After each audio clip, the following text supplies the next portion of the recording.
to be back this week. Unfortunately, I was away last week because, in fact, I had a migraine, and Alice and Iba have kindly agreed to talk about migraines today. So I just think how blessed we are to have our own personal, it feels like our own personal clinicians with us. And so without much further ado, I am actually going to pass over to Alice. Thank you, Alice. Thank you very much. I'll just try and share my screen.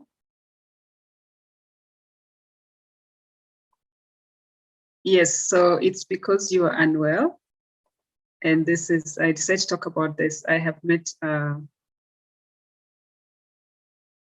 what can you see on my screen? Sorry, let me do that again. You can see the blue with your name. Let's sorry, just a second. Okay, there you go. Okay, so you know my name, you know I'm a big supporter and I work with Sahara Nutrition with Dr. Hiba, and of course Healthy Hearts, Caribbean and African Health Network. So Karen, this session today is courtesy of you. And we are sorry that you are unwell. Thank you for sharing with us. But this is how I get ideas of things to talk about, so it was just an idea that came up, but I hope that we all learn something from here. But before we carry on, do you know someone with migraines? Anybody in the team? Thank you. Iba? Lots of people. Lots of people. Lots of people. So we hope you can share the link so they can listen to this. And so what is migraine anyway? Migraine is an inherited neurological disorder. This is what they refer to it. But because we're going to talk about nutrition, I will not spend so much talking about the other things about migraines. I'm sure most people who have migraines know. So we know that migraine can cause severe throbbing pain or pulsing sensation, usually on one side of the head. So people get it in different parts of the head. I used to get a lot of migraines. I also have that, we have it in our family. It used to be always on, on the left side. I just hear like a pulsating pain. It just starts and I know there comes the migraine. I rarely get it now because I've done a few things, but let's learn. So when you get the migraine or the severe migraine headache, it's usually accompanied by nausea, vomiting, and extreme sensitivity to light and sound. And for some people, so many different things cause migraines, like trigger migraines, maybe fatigue, a perfume, a certain food. But today we are going to concentrate mostly on food. We know that migraine attacks can last for hours to days, and it can be so severe that it interferes with your daily activities. And most of the drugs that are used for treating migraines actually make you drowsy, make you very relaxed, and make you sleepy. So they are not the best if you have to work and provide for your family, if you have to go daily. So what this really means that migraines is something that we have to learn how to manage. And we have to learn how to control it because it can consume us completely. It can even make some people get depressed because they cannot control their migraines. So then let's look at diet and migraines, like what are the do's and the don'ts about diet and migraines. So how does your breakfast and lunch affect your migraine? Let's start by talking about breakfast. Last time we talked about breakfast, but now let's put it in the context of a migraine. We know that in the morning, you need to eat something before you go to work. But because of so much science, sometimes you don't even need to.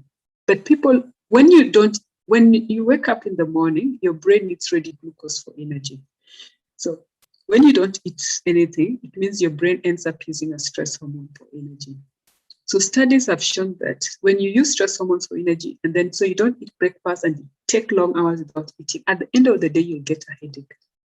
If you have migraine, you're going to get a migraine at the end of the day. And so studies have shown that not taking breakfast triggers migraines. Staying long hours without food triggers your migraines, okay? I said breakfast at lunch, but I actually meant breakfast and dinner. If we have a large dinner, which a lot of us tend to do, then you don't sleep properly because the food is being digested for 6 to 8, especially if there's protein or meat, the food is being digested for 7 to 8 hours. So what does that mean? 7 to 8 hours, there's digestion, it interferes with your sleep. So you don't get your full sleep, or you don't get to the level where we call the rapid eye movement. So it means that you're not well rested and you're tired. This practice carried over time actually becomes a permanent cause of fatigue and burnout, which the body ends up producing a lot of stress hormones, cortisol, insulin, and glucagon, and many other stress hormones that actually can trigger your migraine. So some of the persons I have worked with to manage their migraine, they have migraines because of just eating no breakfast and eating a large dinner. And when we change that, it actually happens. In fact, the best is always making sure that they eat breakfast. So how about hydration status and alcohol intake? So we are told to take 8 to 6 glasses of water. And there are so many reasons why we need to take water. Every second of your life, the body needs water. So this 2 liters of water approximately is distributed throughout the day. It's utilized. You should distribute it throughout the day, and it is utilized the whole day. So you should not take water in the morning and then wait the whole day and take water in the evening. You need to be distributing your water and taking it through. So people who don't meet their water intake tend to, and they actually already have this neurological disorder called migraine, they tend to get frequent attacks of migraines. Studies have shown that, and I've also seen a lot of patients who actually that is a problem. And alcohol is alcohol is a diuretic, so it makes you dehydrate, it makes you lose fluid. So for people who have a habit of taking alcohol every day, we know if you take a glass of wine every day, it's not bad, it's healthy. But when you have migraines, this increases your dehydration status, and this increases your trigger for migraines, or you just permanently have migraines. Yes, and you can think of other things that can cause dehydration. Even some people cannot tolerate caffeine. The minute they take caffeine, they get dehydrated. They get a migraine. And also we know that caffeine is also a diuretic. It makes you lose fluid. So if you take a lot of coffee, it means that it affects your hydration status. Sometimes you end up taking 5 cups of coffee, but you think you're taking water. No, that's not water. So you've not met your water intake for the day. Sweeteners.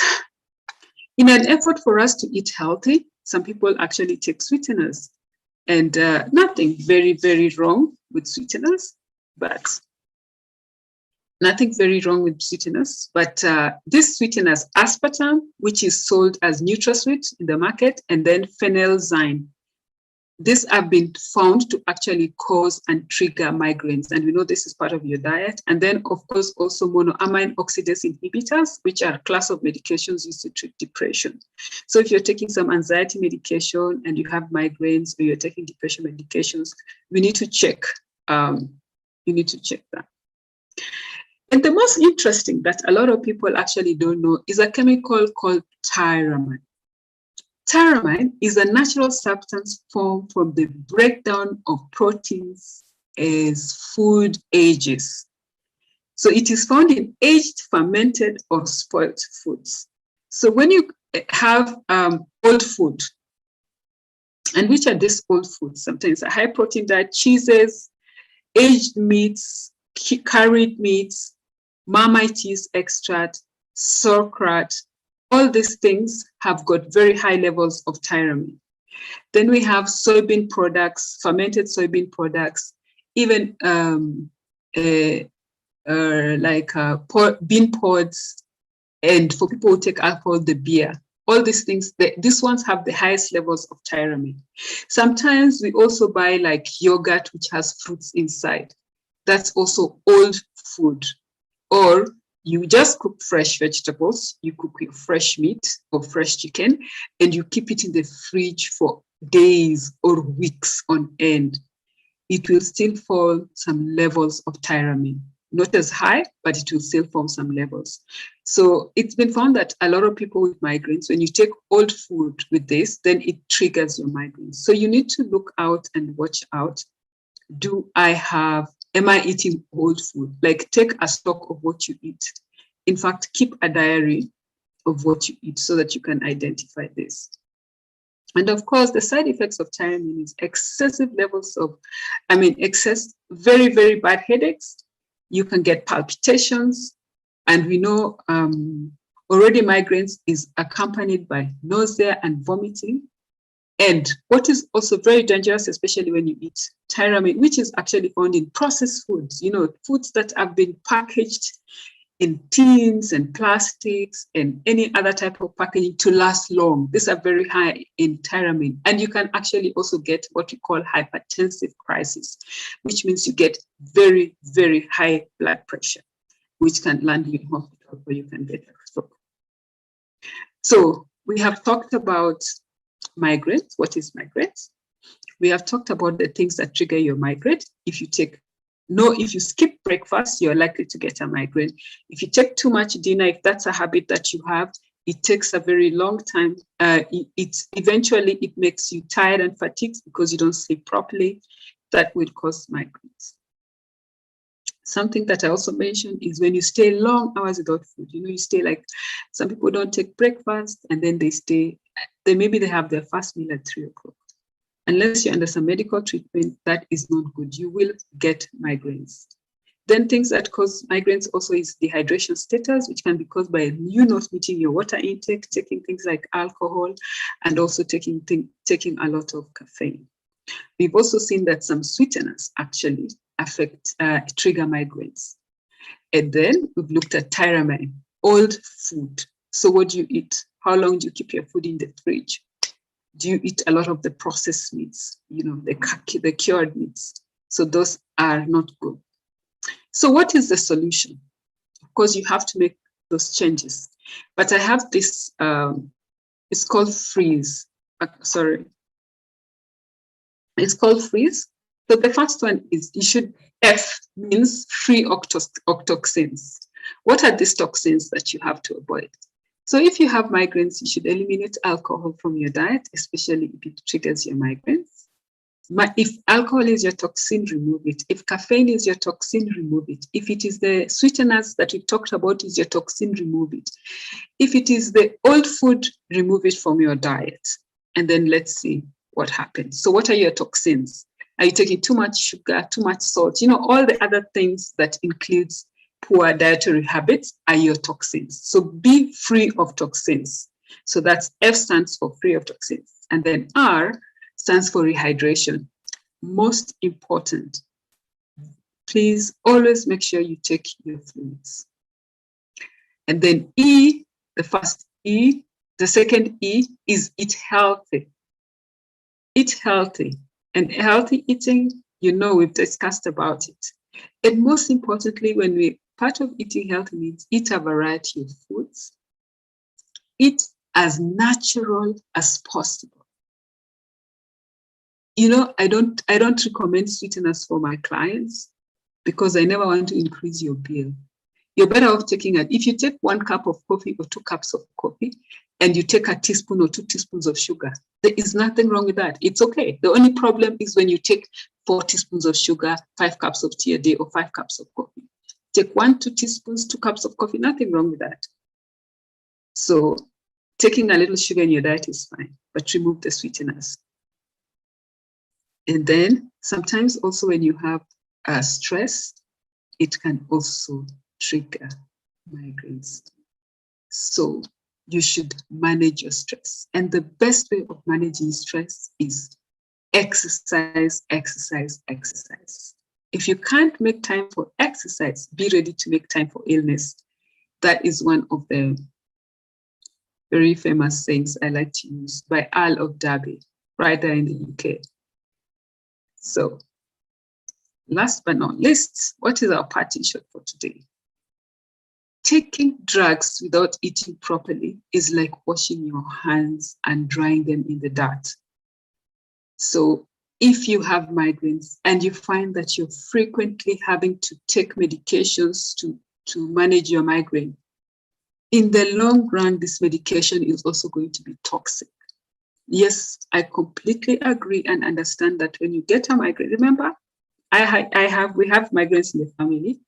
I get migraines occasionally. I used to get them so much until I'm a dietitian. I have to apply these principles for me to help my patients. And so I applied. And for me, the one that really worked was the tyramine. But of course, as a student, also you have bad habits, long nights, you don't sleep well. Either you're reading hard or you're out dancing the whole night or you're taking too much alcohol. And then I had them migraines like crazy. And so now, if I know I'm getting a migraine, I know I've overdone it, because there's always sometimes you work too late, you don't meet your water intake. This is life, it happens. But we just taking those drugs without eating properly is like washing your hands and drying them in the dirt. So let's make an effort. And we know we have to change our lifestyle. And the lifestyle sounds like such a big project, but no, start slowly. What is it that you're going to do? If you don't take breakfast, start taking breakfast. If you take a large dinner, reduce it. If you don't meet your water intake, start meeting your water intake. Nowadays, we even have apps that can help you with these things. Get an app that reminds you, take your water, and get an app that helps you exercise and count your step. So I leave you with that for today, and I'll take the questions. Thank you very much. Thank you so much, Alice. As always, so informative. And as we said, it was my migraine last week that has, sort of initiated today's topic. And it was quite interesting because one of the things that, I used to suffer from migraines in my youth on a very regular basis, and it was always hormone. It was put down to being hormone related, but actually when I read some of the things that you've written there, I thought probably some of the alcohol related and not drinking enough. And as a nurse, I get up early, so I've got into the bad habit of not having breakfast before I go to work. So I think back, there's probably many of those things that you identified probably impacted on my migraines.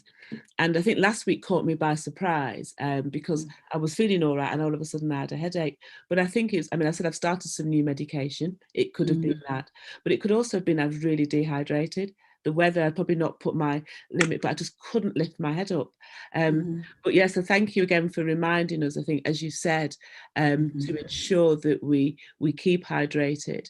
And I always go back to that saying, taking drugs without eating properly is like washing our hands and drying them in the dirt, because we can take the medication, but if our body isn't doing what it's supposed to do, it's pointless taking the medication, because we have to do something for ourselves. Yeah.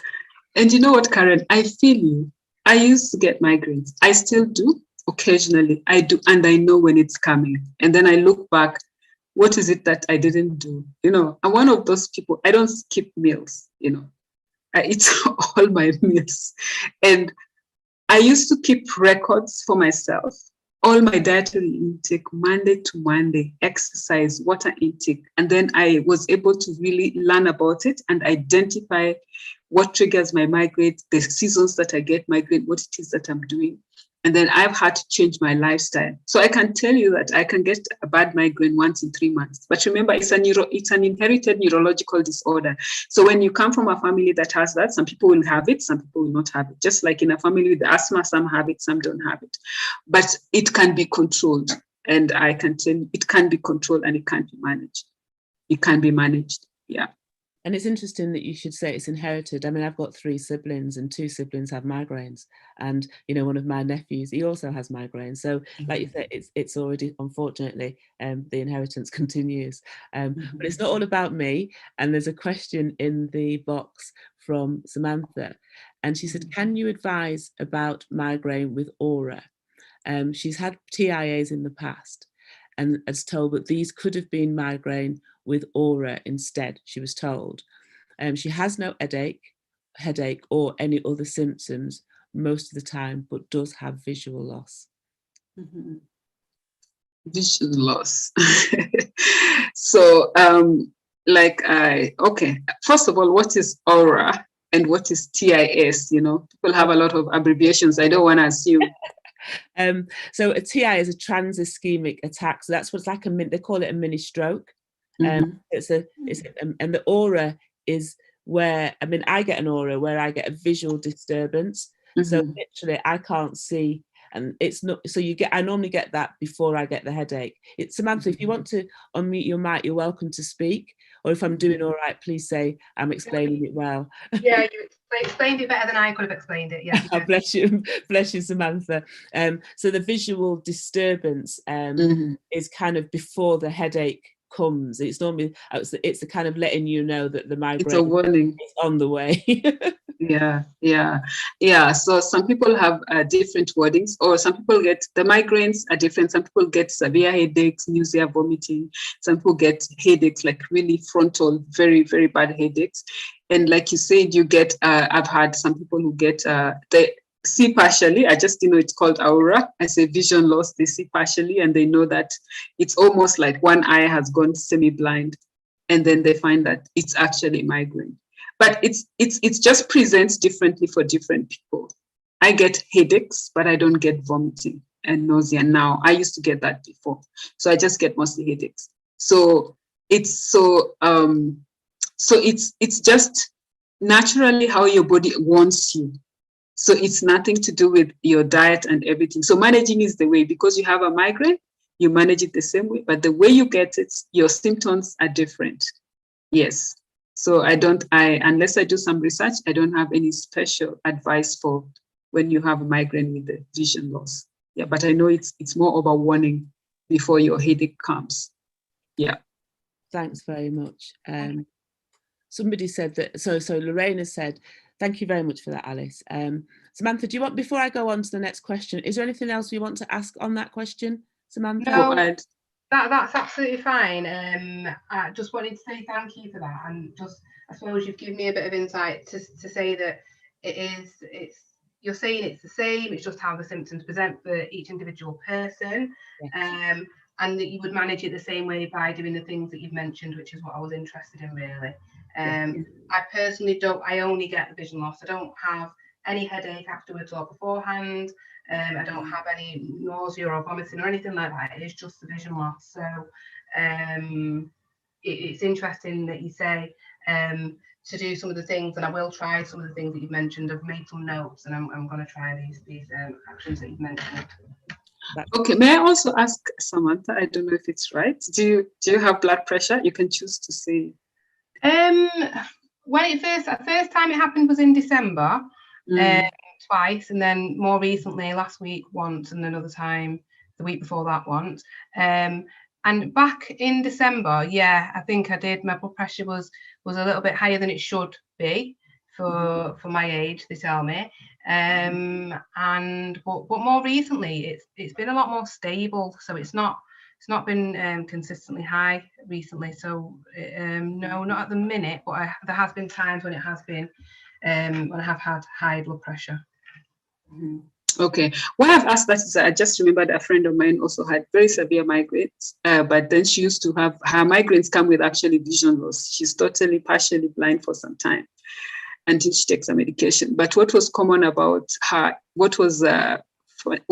she had very, very high blood pressure. Some people have migraines with very high blood pressure. So she had very, very high blood pressure. And it was those blood pressures of stroke levels. And she used to get, hypertensive crisis. But now she's managed to contain it. She's completely gone natural on everything. I talk about natural food, but my friend, she's called TT. She can tell you what other natural things you do about your hair, about your skin. Like, she's completely gone off, and she eats very healthy, and her blood pressure is controlled, and her migraine comes just once in a while when we know we've misbehaved. So it can be managed and it can be controlled. So thank you so much, Samantha, for sharing. I wish you all the best, and you can always reach out with questions. Okay, thank you very much.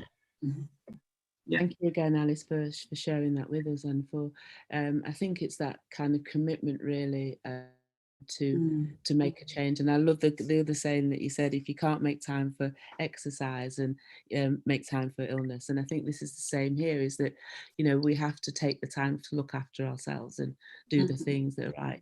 And I think one of the things that, again, I've learned from this coming to Health Hour every week, or, you know, coming here every week, Healthy Hearts, is that I eat so much less processed foods, knowing that the impact. And I didn't think I ate a lot before, you know, I really didn't think I ate a lot, but when I started to, I thought, actually I do, you know. And I think just by keep looking at that diary and thinking maybe once, 2-3 times a week, and little by little I've lessened that. And that's not to say I don't have processed foods anymore, but I think just knowing that what the impact, I make a choice, an informed choice now.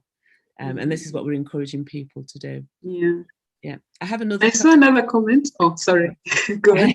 Yeah, I have another question in the box. It's Lorraine said, I've had migraines since the start of puberty. She's on every prescription drug going. She can describe her migraines as feeling like having a hangover without drinking the alcohol. The one thing that she can say that has helped her is exercise and diet. Thank you so much for sharing that, Lorraine. Thank you for sharing. I remember taking some medications, and you're like, I feel like the whole day, you know, you take it at night, yes, to sleep, but the whole day you're feeling like you're high, seriously. And I don't like medication, and that is what helped me to work very hard. And I can tell you, I rarely take medication for migraines. Just that one time when I misbehave, I even know, and I stop it just for occasional. But you can reduce it from taking it every day to taking once a week, and from taking it once a week to once a month, or even once in 3 months. Yes, it's hard work, but it pays off, because some of the things that happen when you take a lot of medication, it becomes poison. It's poison because your kidneys, you know, it has to be eliminated by your kidneys. If you don't meet your water intake, it damages your kidneys. Already people with high blood pressure have a risk of getting a kidney problem. So if you have migraines, your blood pressure is not controlled, the risk of kidney is high, plus the medications drive it. So it becomes a vicious circle. So let's just do what you can, get help, and let's support each other, because it can be helped. I've seen an interesting question there. Yeah, thank you. Just a quick one as well, Alice. So as I say, yeah, it's been from puberty, and it's funny because it does kind of, I mean, I wouldn't say it runs in the family, but I'm the elder out of 5 siblings, and I have migraines, and then my younger brother also has migraines. So it's weird how it kind of skips, I think, a generation, but my mum doesn't have it, my dad doesn't have it. But as I say, yeah, for me, I think the healthy eating and alleviating stress is key.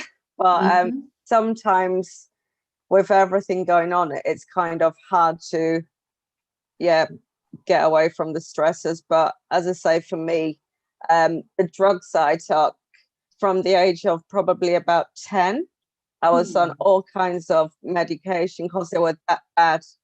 And I'm 39. And as you say, Alice, for me, I try not to take tablets unless I have to be very, very, very poorly to take medication.